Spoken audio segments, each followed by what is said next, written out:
সেই জায়গায় দাঁড়িয়ে আমাদেরকে আগামী লোকসভা ভোটে আমাদেরকে উপযুক্ত জবাব দিতে হবে। যেহেতু তৃণমূল কংগ্রেস যতদিন এই পশ্চিম বাংলায় থাকবে আপনাদেরকে ভয় দেখানো হবে যে বিজেপি চলে আসবে, এটা আপনাদেরকে ভুল ভাবানো হচ্ছে। তৃণমূল কংগ্রেস যেদিন এই পশ্চিম বাংলা থেকে চলে যাবে সেদিন এই বিজেপিটাও চলে যাবে। সেই জন্য আমাদেরকে ঐক্যবদ্ধ হতে হবে, আমাদেরকে একত্রিত হতে হবে।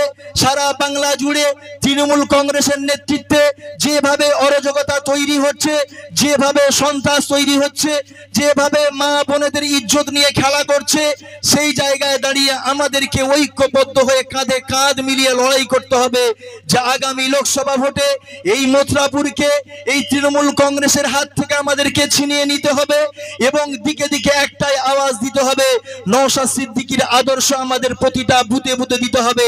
যেখান থেকে আদর্শ গড়ে উঠবে, যেখান থেকে মানুষ শিক্ষিত হবে, বোম বন্দুকের ধারদারি হবে না, বোম হাতে তুলে নেবে না, বন্দুক হাতে তুলে নেবে না। আমরা চাই প্রত্যেকটা গ্রামে গ্রামে, প্রত্যেকটা সমাজে, প্রত্যেকটা জায়গায়, প্রত্যেকটা ছেলে মেয়ের হাতে যেন আমরা কলমটা দেখতে পাই, প্রত্যেকটা মানুষের হাতে যেন আমরা পেনটা দেখতে পাই। এই আদর্শ নিয়ে আমাদের চেয়ারম্যান প্রখর রোদে হলেও তিনি প্রোগ্রাম করছেন, এমন একটা দিন ফাঁক নেই তিনি যাচ্ছেন না। যেমন বিধানসভায় গিয়ে লড়াই করছে, আমাদের জন্য কথা বলছে, তার সঙ্গে সঙ্গে বিধানসভার বাইরে যতক্ষণ সময় পাচ্ছে ততক্ষণ আমরা আপনাদের সামনে এসে আমাদের কথাগুলো বলছেন। এখান থেকে যে জিনিসগুলো তিনি উপলব্ধ করছেন, মানুষ কি কষ্টের মধ্যে আছেন, কি সমস্যার মধ্যে আছেন, সেখান থেকে সেগুলো তুলে নিয়ে তিনি বিধানসভার মধ্যে আবারও আওয়াজ তুলছেন। এইরকম আমরা একটা নেতা পেয়েছি যে নেতা সাধারণ কর্মীদেরকে ভোলে না, যে নেতা সাধারণ মানুষকে ভুলে যায় না, যে নেতা কোনোভাবে মানুষকে এড়িয়ে চলার চেষ্টা করে না। সেই জন্য আমরা যারা আইএসএফ এর কর্মী সারা পশ্চিম বাংলা জুড়ে, শুধু আইএসএফ এর কর্মী নয়, তৃণমূলের কর্মীরাও আমাদেরকে বলে যে ভাই সত্যি তোমরা একটা লিডার পেয়েছো, একটা নেতা পেয়েছো। আমরা সেই রকম লিডার নেতা পাই না। যতক্ষণ আমরা দিতে পারি ততক্ষণ আমাদেরকে চেয়ারে বসায়, যতক্ষণ ওদেরকে আমরা তেল লাগাতে পারি ততক্ষণ আমাদেরকে চেয়ারে বসায়। যদি আমরা একটু মাল্লু কম দিই, যদি একটু কাটমানিটা কম দিই, আমাদের সম্মান থাকে না। ভাই শুধু একটা জায়গায় আটকে আছি, এই মুহূর্তে যদি আমরা তৃণমূল ছেড়ে বেরিয়ে যাই, এই সরকার এমন একটা সরকার আমাদেরকে হেনস্থা করবে, পুলিশ দিয়ে হেনস্থা করবে, ঘর জ্বালিয়ে দেবে, পুকুরের মাছ জ্বালাবে। সেই জন্য ভাই আমরা আছি আপনাদের সঙ্গে, আপনারা লড়াই করুন, আপনাদের সঙ্গে আমরা আছি। শুধু একবার আমরা যদি সুযোগ পাই ভোট দেওয়ার, এ সরকারকে কিভাবে উৎখাত করতে হবে সেটা আমরা ভালো রকম জানি। সেই জন্য আপনারা তৈরি থাকুন, আপনারা ভয় পাবেন না। আপনারা ভাবছেন যে এখানে আমরা গুটিগত মানুষ এসেছি, অর্থাৎ তৃণমূল কংগ্রেসের বেশি লোক আছে, এটা নয়। আপনাদেরকে ভুল ভাবানো হচ্ছে।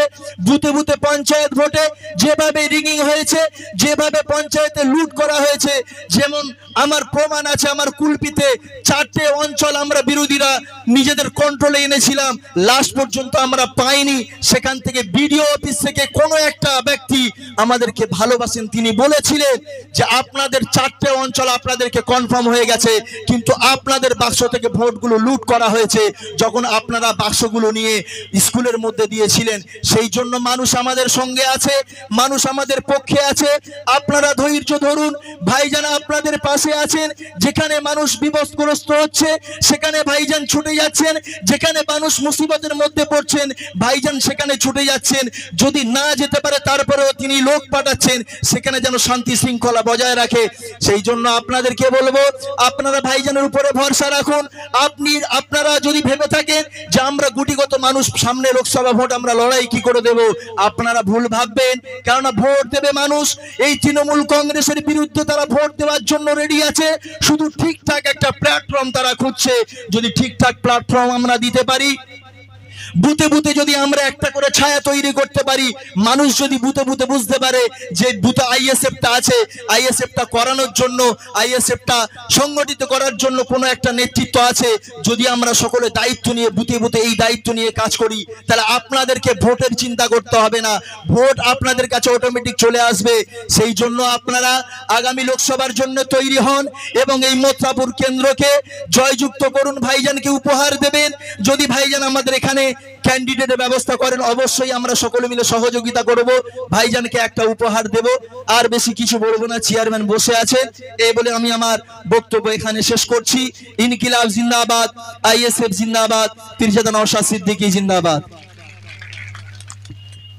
ধন্যবাদ বাউদ্দিন ভাইকে। আমাদের মধ্যে উপস্থিত হয়েছেন আমাদের নেতা, আমাদের আদর্শ ইন্ডিয়ান সেকুলার ফ্রন্টের চেয়ারম্যান তথা ভাঙড়ের বিধায়ক, পিছিয়ে পড়া, লাঞ্ছিত, বঞ্চিত, শোষিত মানুষের একমাত্র কণ্ঠ পীরজাদা নওশাদ সিদ্দিকী মহাশয়।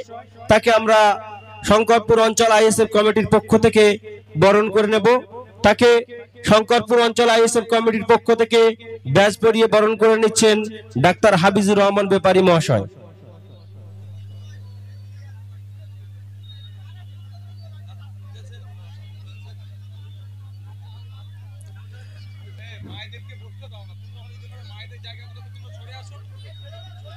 আমাদের যে চটের জায়গা করা আছে মা বোনেদের জন্য, আপনারা ওই চটের উপরে বসে পড়ুন। ভলান্টিয়ারদের বলছি, মা বোনদেরকে বসার ব্যবস্থা করো।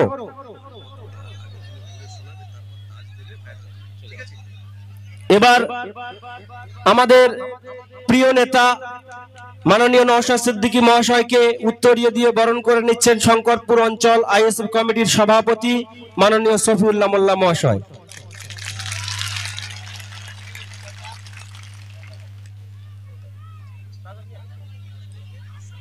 শঙ্করপুর অঞ্চল আইএসএফ কমিটির পক্ষ থেকে ছোট ভাইজানকে আমরা একটি মানপত্র তুলে দেব। সেই মানপত্রটি ভাইজানের হাতে তুলে দেওয়ার আগে আমি একবার পাঠ করছি। শ্রদ্ধাঞ্জলি, পীরজাদা মোহাম্মদ নওশাদ সিদ্দিকী, চেয়ারম্যান আইএসএফ বিধায়ক, ভাঙড় বিধানসভা। মানুষই হলো পৃথিবীর সর্বশ্রেষ্ঠ সমাজবদ্ধ জীব। আপনার দীর্ঘ রাজনৈতিক জীবনে সমস্ত শ্রেণীর মানুষকে একসাথে চলার মন্ত্র শিখিয়েছেন। ন্যায়ের পথে থেকে উন্নত সমাজ গঠন। সমাজের প্রতিটি মানুষের সঙ্গে আপনার সহজ সরল আলাপাচারিতা প্রকৃত মানব রূপে বার্তা বহন করে। আপনার এই বন্ধুসুলভ আচরণ আগামী দিনে পাথেয় হোক, এই কামনা করি। আপনার ন্যায় একজন বহুমুখী প্রতিভাধর ব্যক্তিত্বের জন্য সমাজ পুলকিত ও গর্বিত। আমরা আজ আপনাকে শ্রদ্ধাঞ্জলি নিবেদন করে নিজেরাই ধন্য হতে চাই। বিনীত উদ্যোগে মথুরাপুর 1 নম্বর ব্লক ব্যবস্থাপনায় শঙ্করপুর অঞ্চল আইএসএফ কর্মীবৃন্দ।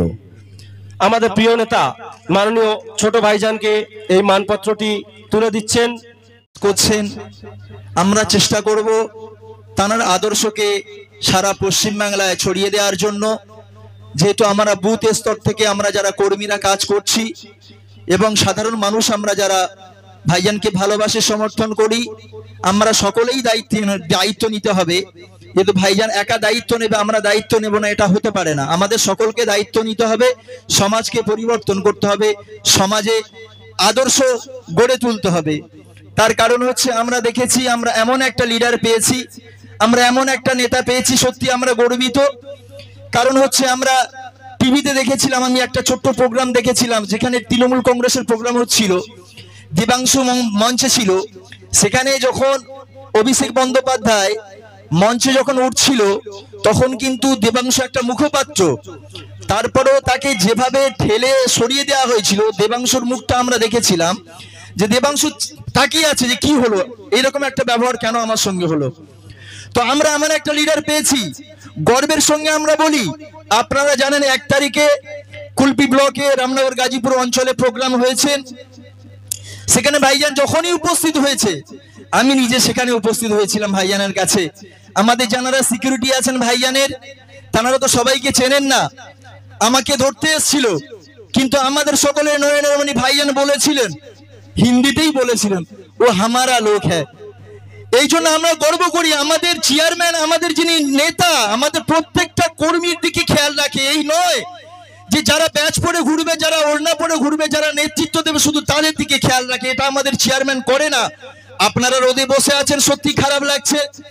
চেয়ারম্যান আমাদের উপরে দুঃখ প্রকাশ করছেন, সত্যি আপনাদের কাছে আমরাও দুঃখ প্রকাশ করছি যে সত্যি আপনারা আমাদেরকে ভালোবেসে, ভাইজানকে ভালোবেসে এত প্রখর রোদে আপনারা এখানে উপস্থিত হয়েছেন, কিন্তু আমরা আমাদের পক্ষ থেকে আপনাদেরকে সেই রকম ব্যবস্থা করতে পারিনি।